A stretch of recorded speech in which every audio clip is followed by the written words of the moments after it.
Shri Swami Samarth Priya's life या YouTube channel तुम्हा सर्वांचं मनपूर्वक स्वागत आहे। अक्षय तृतीया ही 10 मे 2024 या दिवशी आहे। या दिवशी शुभमुहूर्त आहे सकाळी म्हणजेच पहाटे 4:17 शुभमुहूर्ताला सुरुवात होत आहे। ती दुसऱ्या दिवशी 11 मेला पहाटे 2 वाजता संपणार आहे। हा असा शुभ कालावधी अक्षय तृतीयेचा आहे। या दिवशी आपण कोणत्या वस्तू खरेदी करायच्या आहेत आणि या दिवशी आपण कोणत्या वस्तू खरेदी करायच्या नाहीत या संदर्भात जी माहिती आहे ती आज आपण या व्हिडिओमध्ये पाहणार आहोत। तर अक्षय तृतीया हा 3.5 मुहूर्तातील एक शुभ मुहूर्त आहे। या दिवशी आपण सोने चांदी ही आपण खरेदी करतो। या दिवशी आपण शुभ कार्यही करतो। बऱ्याच प्रकारची शुभ कार्यही केली जातात।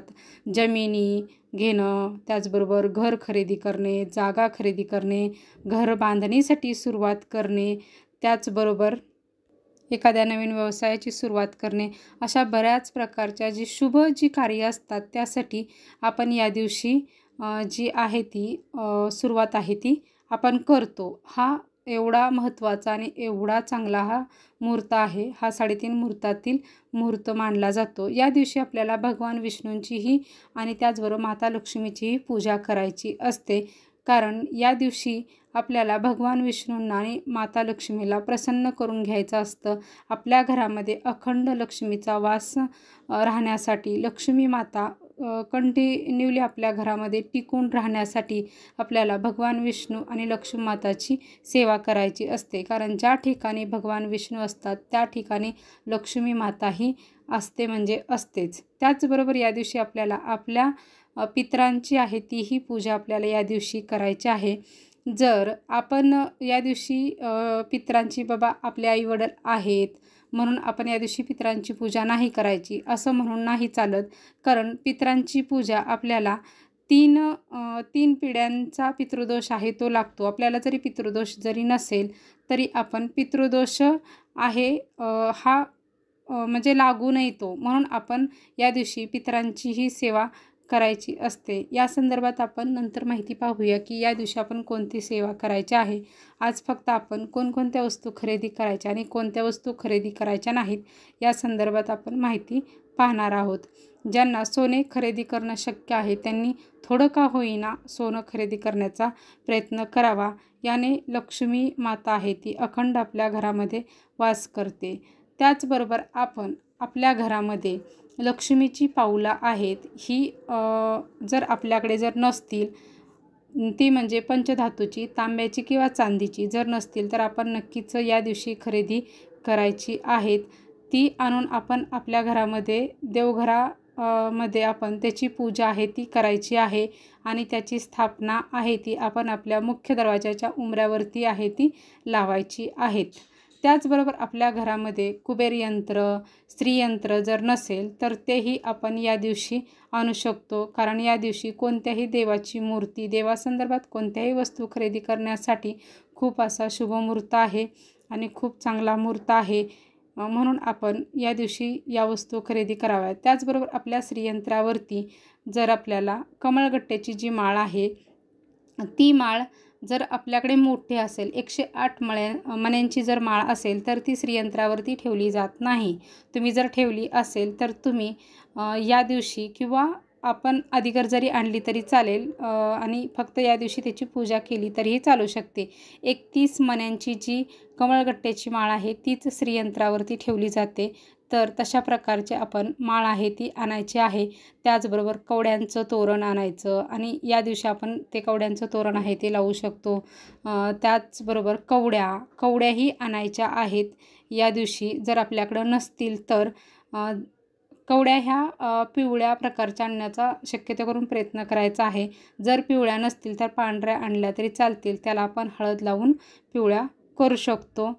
या दिवशी अजून सर्वात महत्त्वाची वस्तू आपल्याला घ्यायची आहे ते म्हणजे केरसुनी किंवा माठ। आपण या दिवशी मातीचं जे भांडं आहे तेही आपण खरेदी करायचं आहे आणि केरसुनी म्हणजे आपण आपल्या लक्ष्मी स्वरूप आहे ही लक्ष्मी माता समजूनच आपण केरसुणी आहे ती खरेदी करायची आहे. आपण दिपावळीमध्येही लक्ष्मीपूजनासाठी ही खरेदी करतो. त्याचबरोबर या दिवशी आपण केरसुणी खरेदी करायची आहे. लक्ष्मी मातेचा अखंड वास आपल्या घरामध्ये राहण्यासाठी तुम्ही झाडूही खरेदी करू शकता.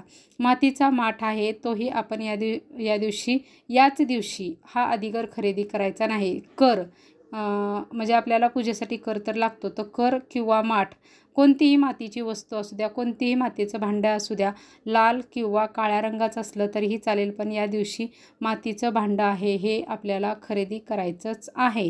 कारण हे खूप शुभ मानलं जातं या दिवशी खरेदी केल्याने. या दिवशी अजून एक महत्त्वाची वस्तू आहे ती आपल्याला खरेदी करायची आहे, ती म्हणजे मीठ.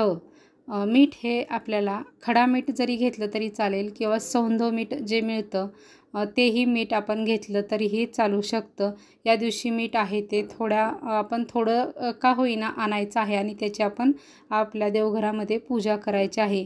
मीठ का आणायचं आहे? कारण शुक्राचा कारक हे मीठ आहे. शुक्र हा धनाचा मालक आहे. जर ज्याचा शुक्र आहे मजबूत असतो त्याला धनाची म्हणजेच पैशाची कधीच त्याच्या घरामध्ये कमतरता नसते. त्याच्या नशिबी कधीच पैसा हा कमी नसतो.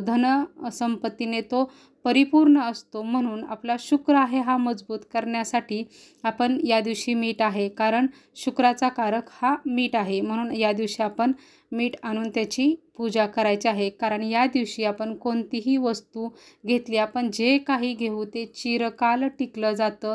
ते कधीही संपत नाही आणि ते कधीही संपू शकत नाही. कारण अक्षय तृतीया या शब्दाचाच अर्थ असा आहे की जे चिरकाल टिकलं जातं.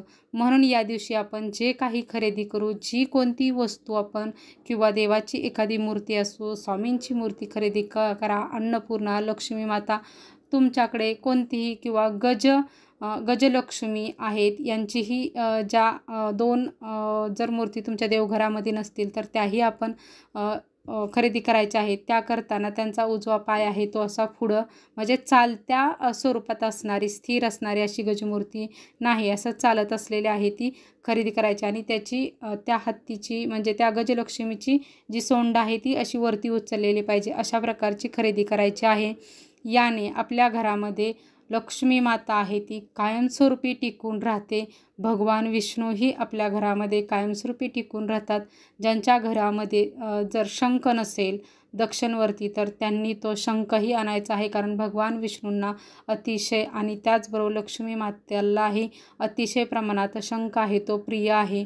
म्हणून या दिवशी आपण या वस्तू ज्या आहेत या सगळ्या म्हणजे आपल्याकडे असतील, ज्यांच्याकडं नसतील त्यांनी यातील सगळ्या नाही पण यातील थोड्या थोड्या का होईना वस्तू, एक दोन तरी वस्तू आपण आपल्या घरामध्ये खरेदी करण्याचा प्रयत्न करायचा आहे आणि आणायचं. आणि ह्या ज्या वस्तू आहेत आपण देवाच्या ज्या वस्तू म्हटलो त्या आणून नुसत्या ठेवायच्या नाहीत, त्याची सेवाही आपल्याला करायची आहे, पूजाही आपल्याला करायची आहे.